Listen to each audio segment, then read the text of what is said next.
Muy bien, jóvenes. Vamos a trabajar en la sesión de hoy el tema que corresponde al objeto de aprendizaje 4 y siguiendo con la secuencia de lo que hemos trabajado en las últimas charlas o como continuidad de la macroeconomía. En la sesión anterior trabajamos el tema de la macroeconomía abierta y en el video anterior que les había dado era macroeconomía cerrada. Todo eso hace parte de la macroeconomía. Entonces acá, en este objeto de esta semana 4, vuelvo a reiterar, y en secuencia o consecuente con lo que ya veníamos trabajando, está el tema que se titula política económica, ¿sí? Entonces voy a colocar acá como título política económica. Política económica. Eh, Cuando hablamos de política económica, tenemos que empezar diciendo que estamos hablando de la aplicación de temas como la política monetaria, como la política fiscal, como la política comercial en la economía colombiana. ¿Sí? Digamos que es la aplicación de diferentes políticas a la toma de decisiones en la economía. ¿Sí? Vamos entonces a concentrarnos en eso. Pero para poder hablar de política económica, yo quiero que tengamos absoluta claridad en el siguiente esquema. Pensemos en lo siguiente, en este esquema que estoy dibujando acá. Estamos hablando de economía. Recordemos que como definición, la economía lo que hace es tratar de resolver un dilema o una disyuntiva entre las necesidades ilimitadas que tenemos los seres humanos y los recursos escasos. Esa es la definición de economía. Pero no solamente seres humanos, sino también, digamos, a las personas jurídicas, es decir, las empresas, las instituciones necesitan o quieren, bueno, no son seres vivos, por supuesto, pero quienes los lideran, quienes toman decisiones y las empresas requieren crecer, requieren proyectos, requieren expansión, etcétera. Entonces la economía busca eso, resolver necesidades ilimitadas en las personas y en las organizaciones, en las empresas, versus recursos escasos. Esa es la economía. Pero en Colombia y en economías de mercado que funcionan, digamos, con cierto nivel de normalidad, a ver, quiero aclarar ese nivel de normalidad. Una economía normal dentro de los parámetros y los estándares mundiales es, por ejemplo, Colombia. Estados Unidos, Francia, Chile, bueno, Perú, digamos Italia, Corea del Sur. Es decir, son economías que básicamente son economías mixtas, que hablábamos de eso en la primera sesión, y son economías donde las decisiones económicas las toman de manera simultánea el sector privado, los empresarios, los dueños del capital, los dueños de la mano de obra que somos nosotros, etcétera, y el Estado. ¿Sí? Eso es una economía mixta. La mayoría de economías en el mundo funcionan así. Eso es una economía normal, lo que yo estoy llamando economía normal. ¿Qué es una economía que no funcione bajo esos parámetros? Por ejemplo, Corea del Norte. ¿Sí? También Cuba no funciona del todo dentro de esos parámetros. Hasta los años 90 la URSS, ¿sí? Era una economía socialista, entonces no tenía una economía mixta, etcétera. Entonces, eso como para aclarar qué entiendo por una economía normal. Entonces, voy a plantear acá dos autoridades. En las economías que funcionan con esos parámetros normales, hay dos grandes autoridades. Una, el Banco de la República, este BR significa Banco de la República, y dos, el gobierno. ¿Sí? Y esto no está escrito, o por lo menos yo no lo he visto escrito en algún texto, pero esto es para facilitar el ejemplo del ejercicio. Voy a suponer que cada una de estas autoridades es responsable por lo menos del 50% de las decisiones y de la actividad económica de cada país. ¿Sí? Reitero, eso no lo he visto escrito en algún lado, pero es un supuesto que no está tan alejado de la realidad para entender mejor el ejercicio. Entonces tenemos dos grandes autoridades. Banco de la República y gobierno. Y cada autoridad tiene unas responsabilidades, es responsable de unas políticas, que es las que voy a enumerar acá. ¿Sí? Y estas políticas hacen parte de la política económica, de lo que estoy diciendo. Política económica. Esto le falta por acá una tilde, política económica, que hace, digamos que la política económica la aplican los hacedores de política económica. En economía es normal hablar de hacedores. Entonces hablo del gobierno, hablo del Banco de la República y hablo de política monetaria, política fiscal, política comercial, etcétera, que son las que impulsan, sacan adelante una economía. ¿Sí? Entonces, esas dos autoridades son Banco de la República y gobierno. Recordemos que el Banco de la República en Colombia, por constitución política, es una entidad independiente, autónoma, con patrimonio propio. ¿Qué significa eso, muchachos? Que el Banco de la República no obedece al presidente. El Banco de la República no depende del gobierno, es decir, del Ejecutivo. El Banco de la República es una entidad autónoma, patrimonio propio, independiente, según Constitución. Esto, si usted lo quiere profundizar y leer más, está en el título 12, capítulo 6 de la Constitución Política de Colombia. Artículos 371, 372, 373. Eso es muy importante, porque en las otras economías que yo nombré como no tan normales, las que ya mencioné, el Banco Central, que también se llama en la mayoría de países Banco Central, en Colombia es Banco de la República, pero es lo mismo, depende del gobierno. En Colombia el Banco de la República no depende del gobierno. Esa claridad es muy importante, además por todo lo que voy a decir a continuación. El Banco de la República es responsable en Colombia de tres políticas. La primera es la política monetaria. Política monetaria. La segunda es la política cambiaria. Ya voy a hablar un poco de cada una de ellas, política cambiaria. Y la tercera, por acá, la política de crédito, la política crediticia, la política de crédito. ¿Sí? Esas tres políticas son responsabilidad del Banco de la República, ¿sí? De manera general, y ahora profundizamos algunos aspectos de todo esto.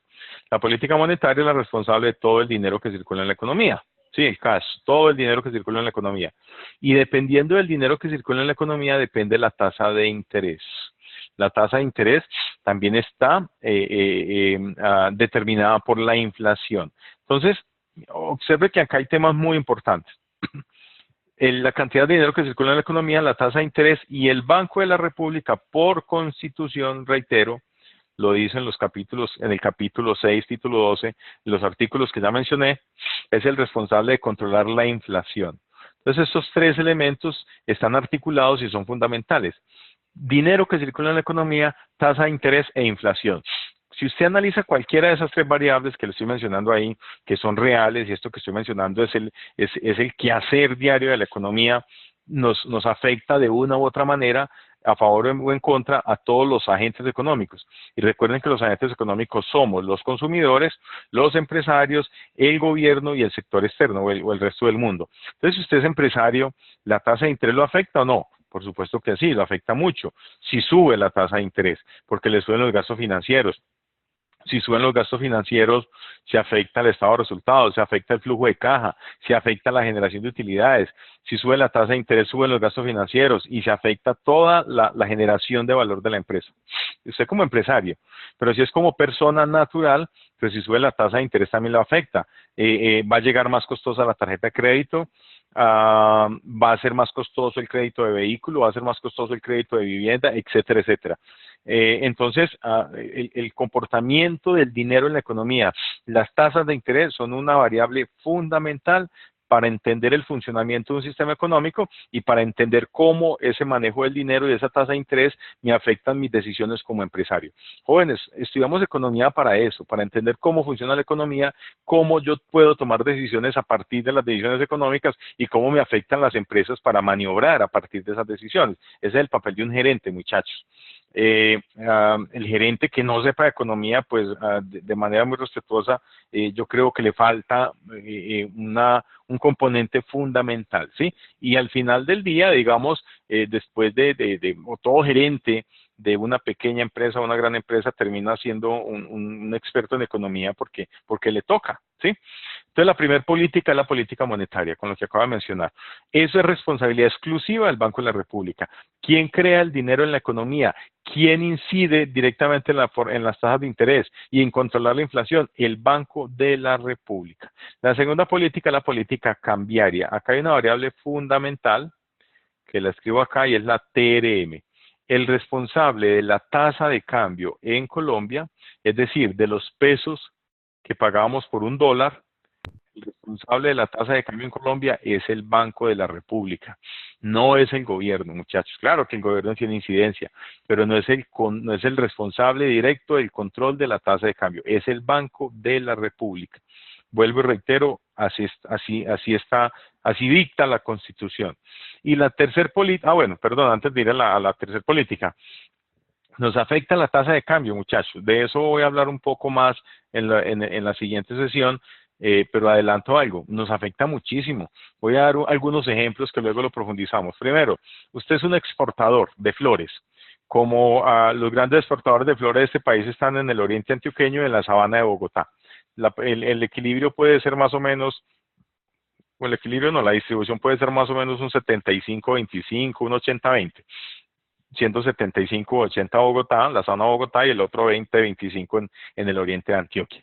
Si usted es exportador de flores, la tasa de cambios le afecta muchísimo, muchísimo. Hasta el año 2013, 2014, hasta julio del 2014, para ser más exacto, julio-agosto, los exportadores de flores colombianas y en general los exportadores pasaron muchas dificultades, sufrieron muchísimo, incluso hubo empresas que entraron en ley 1116, que es la ley de quiebras, o mejor, la ley de reestructuración empresarial, de salvamento empresarial, gracias a la tasa de cambio.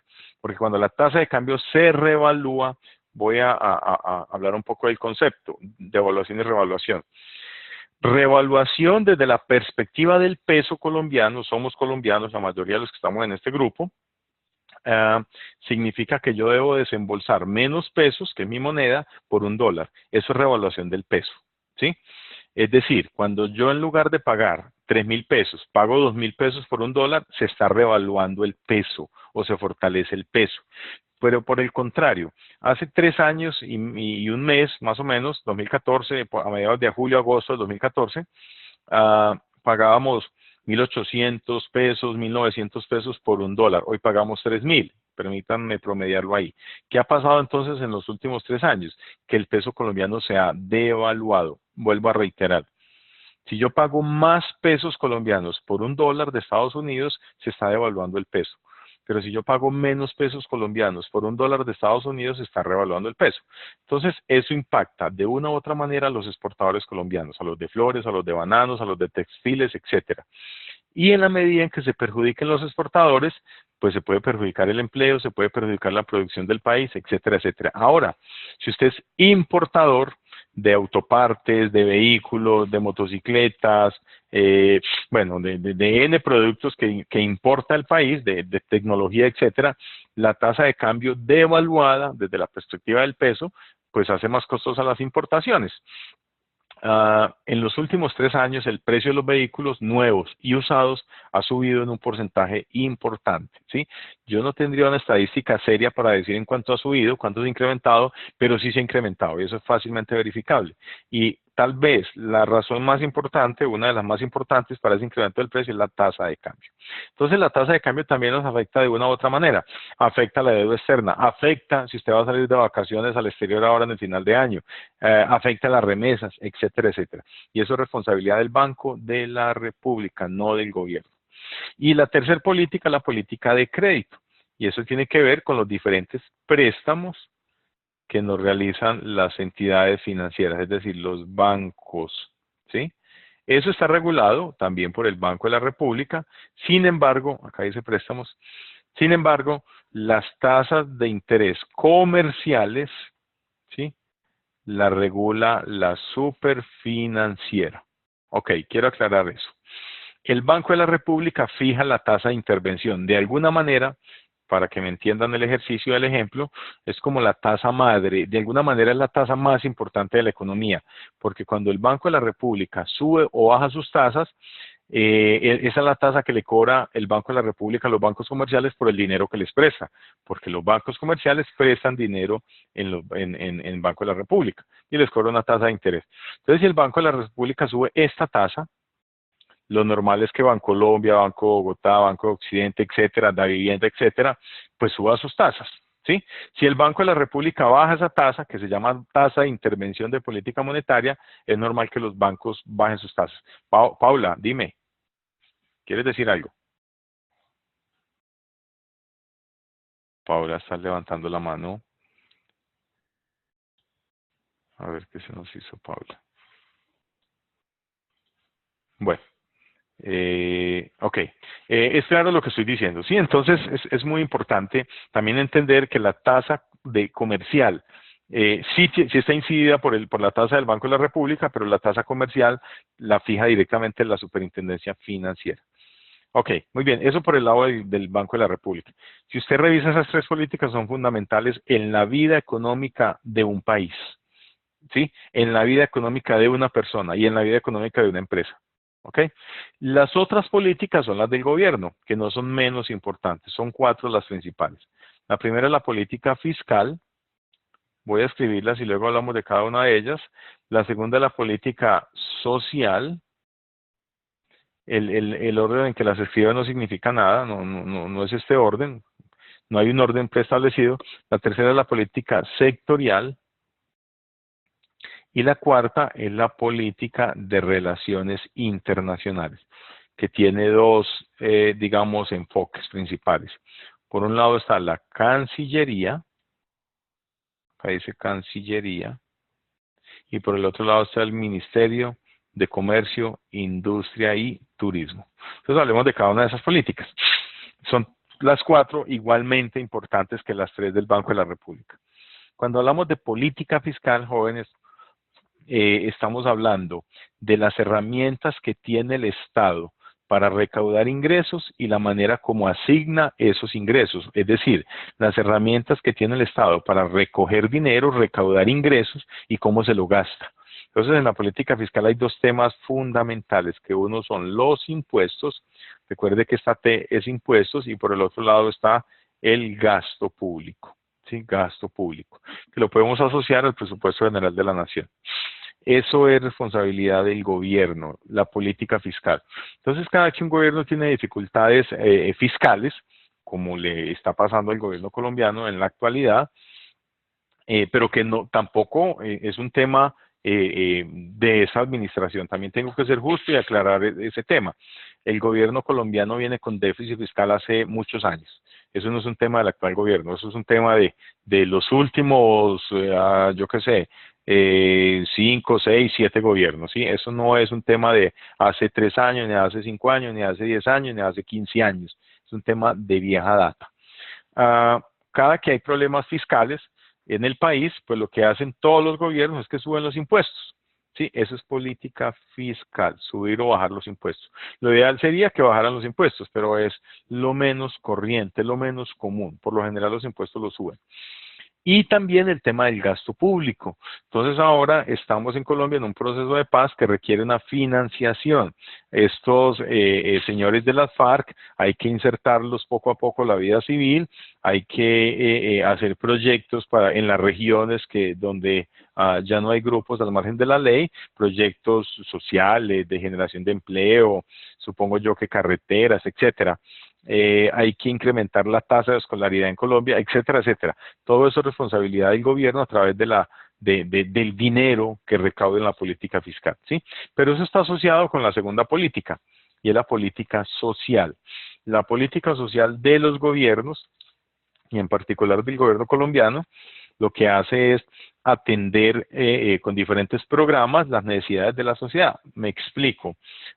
Digamos, programas de salud, como en su momento el CISBEN, o programas de entregarle un subsidio monetario a los adultos mayores, programa como en su momento Familias en Acción, es decir, una serie de programas que fijan los gobiernos para tratar de cerrar brechas de desigualdad, para tratar de atender a las personas menos favorecidas en los países. Eso es una política social. Más allá de lo que ustedes puedan pensar o no, porque eso no es tema de discusión en esta charla, los gobiernos, por ejemplo, el último gobierno prometió hacer unas miles de casas de interés social para las personas menos favorecidas. No sé cuántas ha hecho, yo no le he hecho seguimiento a ese tema, pero es un tema social, es lo que trato de decir. Es decir, todos los gobiernos, todos, sin excepción, tienen diferentes políticas sociales, unas más criticadas que otras, etcétera, etcétera. Pero lo que quiero dejar claro es, esos son políticas sociales. Y esas políticas sociales se llevan a cabo o a feliz término a partir de los recursos que se recaudan, básicamente de los impuestos de los colombianos. Muy bien. Otra política, la tercera, es la política sectorial. Esa es una política muy importante, muchachos. Y voy a colocar acá un ejemplo que, que recuerdo en ese momento, por ahí otros tantos de ejemplos. La política sectorial la utilizan los gobiernos.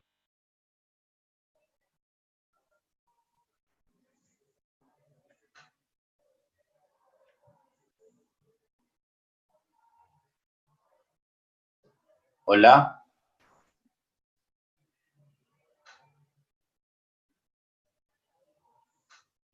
Profe.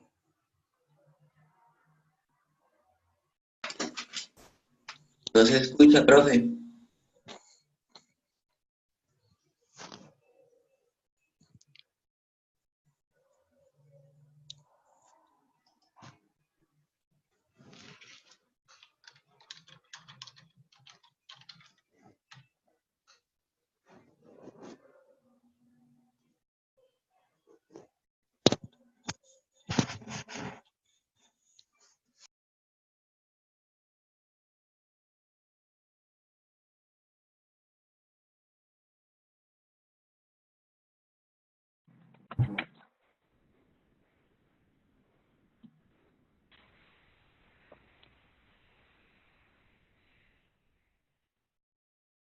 ¿Aló, me escuchan ahí?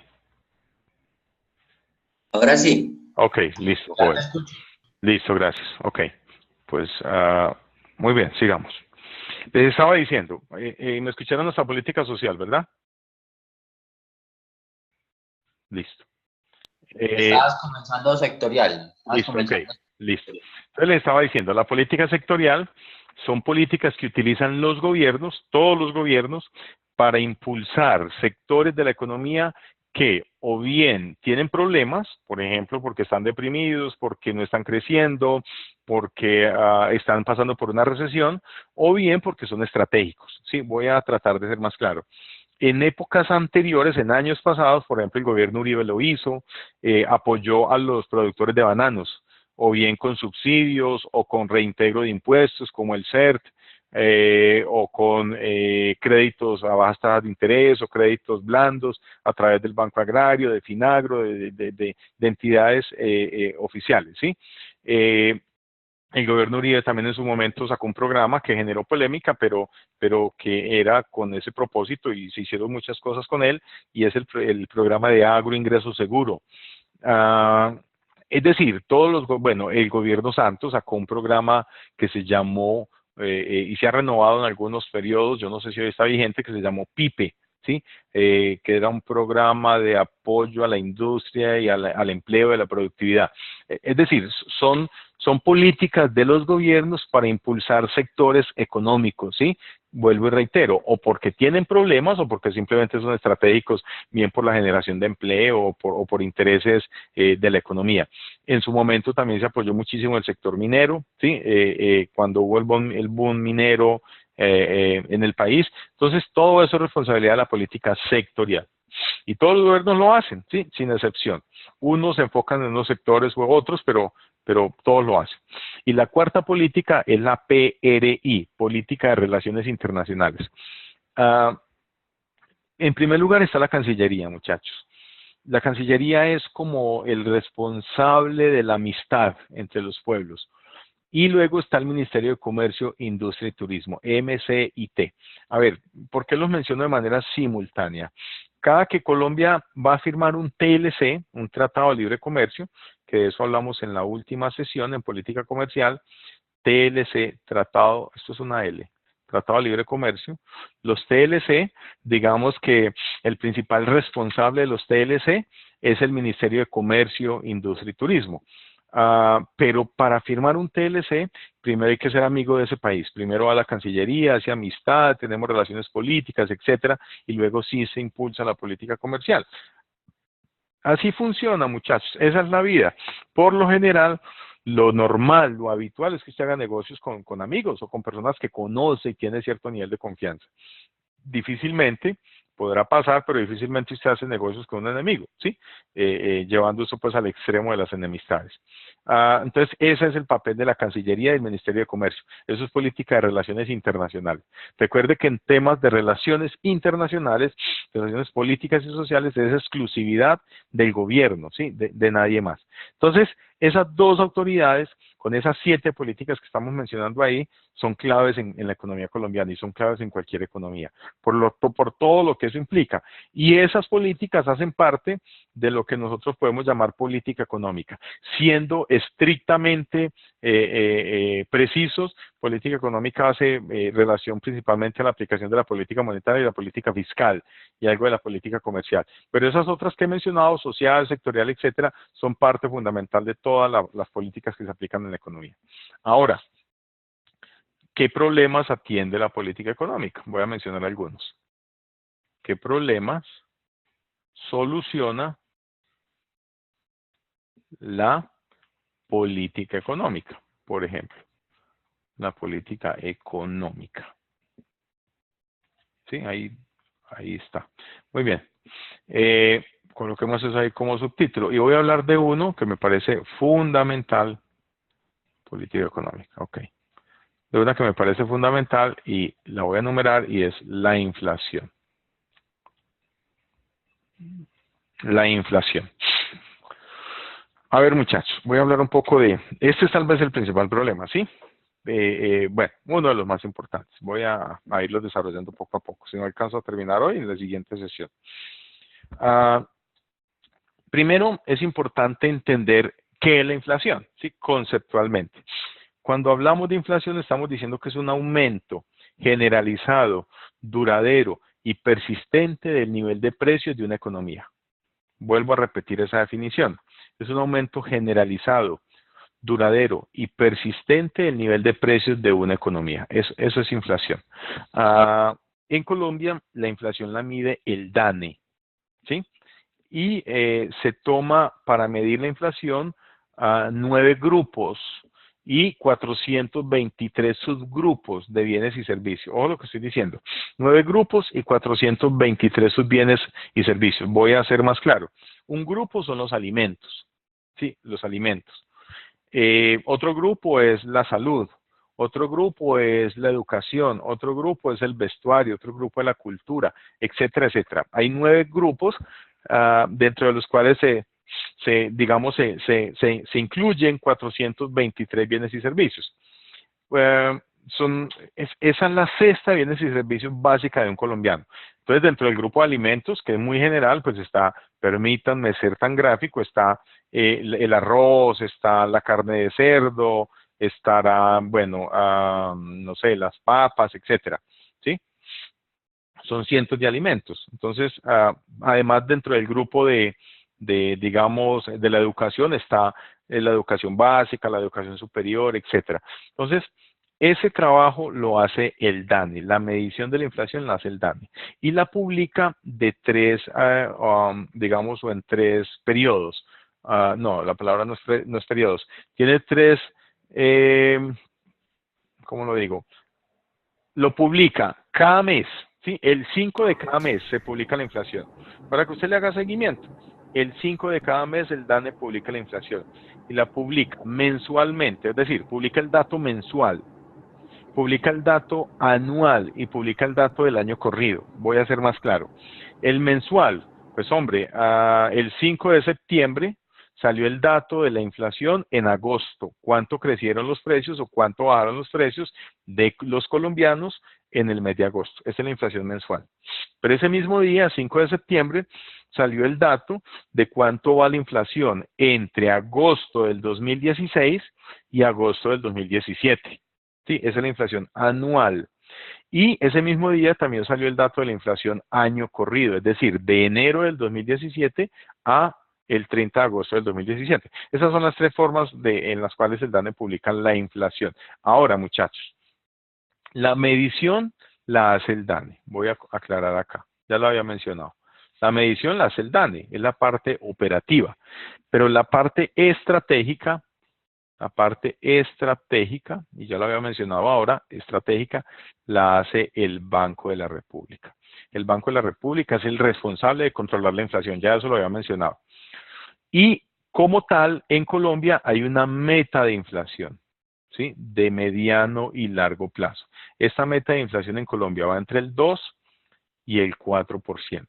De tal manera que si la inflación está por encima de este rango, es decir, por encima del 4%, estamos por fuera de la meta. Y si está por debajo del 2%, estamos por fuera de la meta. Esto es en Colombia, ¿sí? La meta en Colombia. En el resto del mundo, bueno, digamos que en otros países, lo normal es que la meta esté entre el 1% y el 3%. Entonces, Colombia no está mal, estamos muy bien. Profesor, disculpe, una pregunta. Señor, dígame. Si está por debajo del 2%, ¿se habla de deflación? No, deflación es cuando la inflación pasa, por lo general empezamos a hablar de amenaza de deflación, creo que era Eduardo el que me hablaba, cuando pasa del 1%, y cuando está la inflación negativa. Esos son otros tres conceptos que ya se los voy a mencionar, muchachos, y los dejo ahí como inquietud para que ustedes los vayan buscando. Cuando es el 1%. Por debajo del 1%, empezamos a hablar de amenaza de deflación, ¿sí? No necesariamente deflación, amenaza de deflación. Y cuando ya los precios son negativos, eso ya es deflación, ¿sí?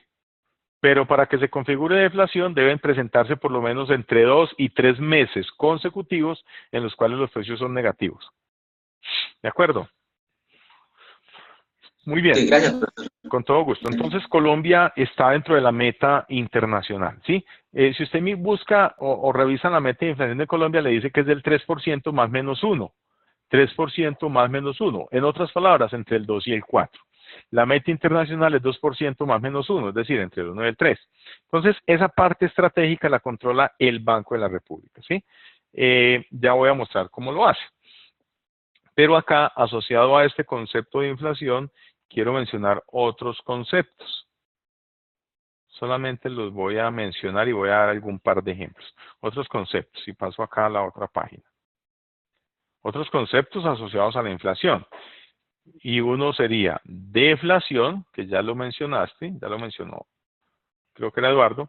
El otro es estanflación. Ya voy a mencionar cada uno de ellos ligeramente. Y el tercero es hiperinflación. Hiperinflación, ¿sí? Entonces, ¿qué es una deflación? Es cuando los precios son negativos, ¿sí? Del menos 1, del menos 2, del menos 3. Mire, jóvenes, alguien pensará que es muy bueno que los precios sean negativos, y no. Los excesos en la vida son malos.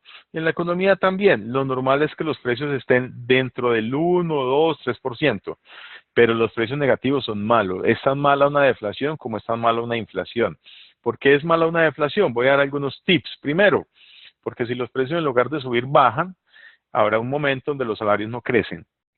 ¿Y a quién le gusta que el salario no crezca?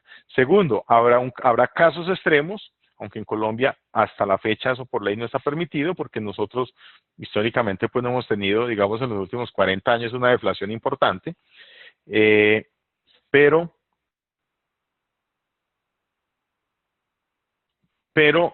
Colombia no ha vivido deflaciones, pero de llegarse a presentar a lo mejor pueden cambiar las reglas. Que baje el salario, que en lugar de subir, baje el salario. Además, cuando hay una economía con deflación, se destruye riqueza. Voy a ser más claro. Usted compra un apartamento en 100 millones de pesos y en lugar de empezarse a valorizar, es probable que no se valorice, sino que se desvalorice. Y eso es destrucción de riqueza, del patrimonio de los activos. Otro elemento malo de la deflación es que cuando usted como consumidor racional observa que los precios están bajando, es normal que usted siga esperando que los precios bajen más. Voy a comprar un producto, pero está bajando el precio, voy a esperar a que baje más. Eso, por ejemplo, pasa con mucha frecuencia cuando usted va a comprar dólares. y no lo necesita con urgencia. Usted espera que baje, a que baje, a que baje. Y si eso se presenta en diferentes productos en la economía, eso se puede realimentar como una especie de bola de nieve que siguen bajando los precios y llegará un momento que no es rentable para el empresario porque está tan económico el producto que no se alcanza a cubrir los costos. Eso puede generar caída de ventas y quebrar empresas. Entonces la deflación es tan mala como una inflación, ¿sí? Es tan mala la deflación como una inflación alta. ¿Qué es la estanflación? La estanflación es cuando tenemos alta inflación, pero a la vez tenemos recesión económica. ¿Qué es una recesión económica? Es cuando el Producto Interno Bruto durante 2 periodos consecutivos no crece, sino que es negativo. Recesión económica es cuando el Producto Interno Bruto durante 2 trimestres consecutivos no crece, sino que es negativo. Entonces, esta inflación es altos precios, o sea, inflación, y a la vez recesión económica, ¿sí? Vuelvo a repetir el concepto de recesión económica. Es cuando el PIB durante 2 trimestres consecutivos es negativo. No es que sea 0 o 1, no, es negativo. Brasil, por ejemplo, en los últimos 2 años ha vivido recesión económica, ¿sí? ¿Y qué es la hiperinflación? Esto es muy interesante. Es cuando la inflación crece a más de 3 dígitos, ¿sí? Voy a ser más claro. Cuando la inflación es del 100%, cuando la inflación es del 200%, o cuando la inflación es mayor al 1000%.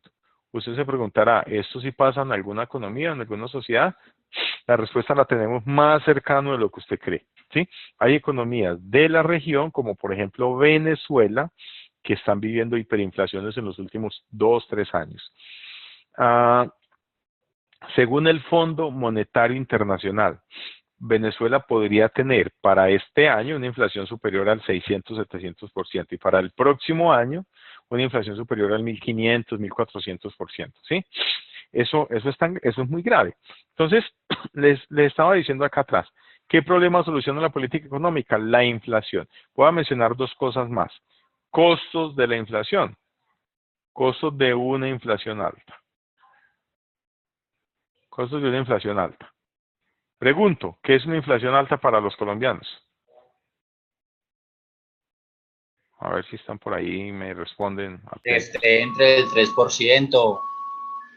Ojo, recuerden cuál es la meta en Colombia. La meta es entre el 2 y el 4. Entonces, ¿qué es una inflación alta para los colombianos? 5, 6. Exactamente, una inflación alta para los colombianos es que esté por encima de la meta, es decir, por encima del 4. El año anterior, jóvenes, en julio, agosto del 2016, estoy haciendo memoria, ¿sí? Pero el dato es exacto, tuvimos una inflación del 8,99%, ¿sí? Entonces, mire, una inflación alta, primer costo, una inflación alta, voy a relacionar todo eso, voy a irlos explicando. Una inflación alta hace subir el salario mínimo mensual legal vigente. Salario mínimo mensual legal vigente. Hay una sentencia de la Corte Constitucional en Colombia. Si mi memoria no falla, por eso hago la claridad, si mi memoria no falla, esta es del 2007, por ahí, ¿sí? Y hay otra del 99. El caso es que esta sentencia dicta que el salario mínimo no deberá crecer por debajo de la inflación causada. Voy a ser más claro. Si en Colombia la inflación para este año es del 10%, es un ejemplo. Si la inflación es del 10%, el salario mínimo de los colombianos que reciben como ingreso el salario mínimo el próximo año no podrá crecer por debajo del 10%. Me hago entender hasta ahí. Se supone, hay una norma, pero no la tengo en mi cabeza, que si usted gana más de 1 o 2 salarios mínimos en Colombia, el empresario no necesariamente no está obligado a subirle el salario, ¿sí? Pero el salario mínimo es el referente para incrementar el salario de todos los demás colombianos. Eso sí lo tenemos claro. Por lo general, a todos los colombianos que le incrementan el salario, los que son asalariados, lo hacen con base al incremento del salario mínimo.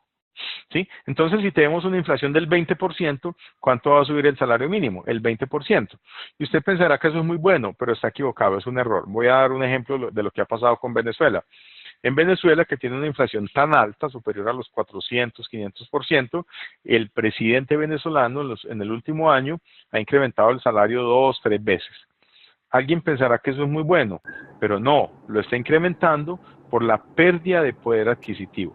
Porque usted antes con 1 millón de pesos en Venezuela, por ejemplo, permítanme este ejemplo, usted recibe como salario 1 millón de pesos, ¿sí? Digamos que este es el salario, o el ingreso, para no dejarlo solo como salario. Y digamos que un producto o los productos, el precio de los productos es 100.000 pesos, ¿sí? ¿Cuántos productos puede comprar? Puede comprar 10 productos, ¿estamos de acuerdo? Pero si la inflación sube, si tenemos una inflación del 20%, el precio del producto, ¿en cuánto queda? El precio del producto quedaría en 120.000, ¿sí?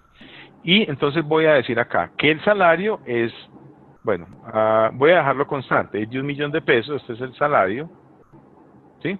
Y los productos ahora valen 120.000 pesos, ¿sí? Es el precio de los productos. ¿Cuántos productos puede comprar? Dígame usted. Si antes compraba 10, ¿cuántos puede comprar ahora? Puede comprar 8,33 productos. ¿Y qué es mejor? Pues la matemática es exacta, ¿sí? Siempre va a ser mejor 10 que 8,33, ¿sí? Hablando en términos de productos. Entonces, ¿qué significa esto? Esto significa pérdida de poder de compra o pérdida de poder adquisitivo. ¿Listo? Adquisitivo. Y esto en la práctica es que, que las personas son más pobres. Entonces una inflación alta es muy delicada, ¿sí? Bajo esta perspectiva, lo que estoy diciendo es, ¿en cuánto debería subir el salario en Colombia según la Corte Constitucional? ¿En cuánto debería incrementarse el salario para el próximo año? Pregunto. En el 20%, ¿sí? Para evitar que haya pérdida de poder adquisitivo. Entonces una inflación alta es tan dañina por lo que estoy mencionando, ¿sí? Segundo ejemplo, o segundo costo de una inflación alta, a propósito de lo anterior. Cuando sube la inflación, suben los costos salariales y asociados. Ojo con lo que estoy diciendo. Esto es gravísimo para el empresario. Porque cuando sube el salario en el 20%, el salario es tal vez el principal costo de producción de una empresa. Y si sube el salario, sube el costo de toda la seguridad social.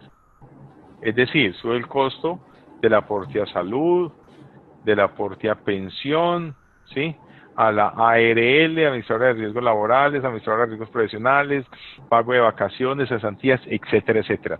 Y eso para el empleado puede ser muy bueno, pero para el empresario puede ser muy complicado, ¿sí? Hasta el punto que eso puede generar el tercer costo de una inflación alta. Voy a mencionarlo acá. Eso puede generar el tercer costo de una inflación alta. Y el tercer costo es que esto puede generar informalidad, ¿sí? Yo conozco en Colombia, estoy seguro que ustedes también, empresas que a veces contratan empleados y les dicen, bueno, le pago el mínimo, y efectivamente le paga el mínimo, pero a medias, porque le da los 700, 800.000 pesos, que es el mínimo, pero no lo afilia a seguridad social, no lo afilia a riesgos profesionales, no lo afilia a pensión, y le dice, usted tiene Sisbén, listo, o la salud que provee el Estado, listo. Y eso es un riesgo para el empresario, pero eso también es informalidad. Pero el empresario lo hace, primero porque es informal y eso no está bien, pero respetable, no soy yo quien para juzgarlo, pero está mal desde la perspectiva del empleado, porque el empleado deben afiliarlo con todas las condiciones de ley. Entonces la informalidad, una inflación alta lleva a la informalidad, sí, y eso es malo para la economía. Y eso genera un cuarto problema que es gravísimo. Se deteriora el sistema general de seguridad social. Voy a ser más claro. Se deteriora bueno, lo que ya dije es claro, pero se deteriora particularmente el sistema pensional, ¿sí? Hay una denuncia de hace mucho tiempo del presidente de Asofondos, y es que en Colombia las personas que estamos dentro de la formalidad y que laboramos y pagamos seguridad social, somos los que estamos financiando las pensiones que hoy están activas. Y voy a dar un dato que no es preciso, pero es un aproximado, pueden ser alrededor de 7 u 8 millones de colombianos. y somos una población económicamente activa tal vez de 23, 24 millones. ¿Qué significa eso? Que de seguir el sistema como va, se va a quedar sin recursos y las nuevas generaciones no van a tener la posibilidad de pensionarse. Eso es como esa es como la preocupación, ¿sí? Del sistema pensional.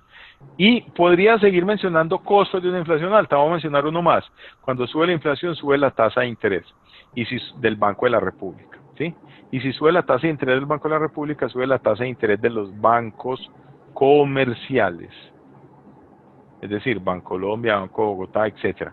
Si sube la tasa de interés de los bancos comerciales, sube el costo del crédito. Si sube el costo del crédito, pueden bajar los niveles de inversión.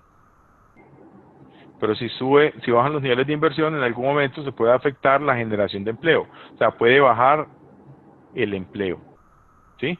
Puede bajar el proceso de producción. Y pueden bajar las ventas. Y acá en las ventas están las empresas, ¿sí? Y las empresas, y a ustedes y a mí, se los dije en una de las charlas anteriores, a ustedes y a mí nos contratan en todas las empresas para dos cosas fundamentales. Uno, para vender más. Bajo el rol que usted tenga, siempre lo van a contratar para que ayude a vender más. Esa es la realidad. Y dos, para que de alguna manera usted ayude a controlar los costos, ¿sí? Entonces, la inflación alta es muy delicada por todo lo que estoy mencionando, muchachos. Y eso es responsabilidad de la política económica. Voy a dar un ejemplo más. 6. ¿Por qué es mala una inflación alta? Porque eso genera incertidumbre. Incertidumbre. 7. Una inflación alta genera pobreza, ¿sí? Por lo que les acabo de mostrar acá. No es lo mismo comprar 10 productos a comprar 8.33. Entonces, puedo seguir, muchachos, puedo seguir hablando de los costos que tienen para una economía una inflación alta. Por eso es que es tan importante que los hacedores de política económica, en este caso el Banco de la República y el gobierno, sean muy serios en aplicar las decisiones, en aplicar los instrumentos, en aplicar las decisiones correctas para que la economía vaya bien encaminada. Porque por este punto 5 que acabo de mencionar, de tasa de interés, puede caer el PIB, puede caer la producción, que esto en la práctica es producción-ventas, y las empresas se pueden deteriorar. Les voy a dejar un desafío a ustedes, y es consulten, por favor. Esto es para su bienestar profesional, porque yo frecuentemente lo leo, ¿sí?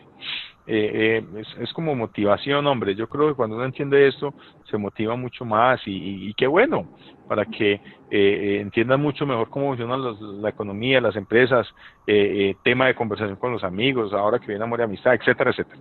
Entonces, consulte esto, por favor. La encuesta de opinión industrial conjunta de la ANDI, ¿sí? Vuelvo a repetir. Encuesta de opinión industrial conjunta de la ANDI. Ustedes pueden buscarla en Google, googlearla, y los va a llevar seguramente a la página de la ANDI. Es un documento de unas 12 páginas en Word, también a veces sale en PDF, donde le va a decir a usted, eso es una encuesta que se le hace a los empresarios, es una encuesta real, responde a los empresarios que todos los días sufren los vaivenes de la economía, toman las decisiones económicas. Entonces es muy importante leer qué es lo que le está pasando a los empresarios, porque quien dice que no, si son ellos mismos los que están diciendo sus preocupaciones y sus problemas.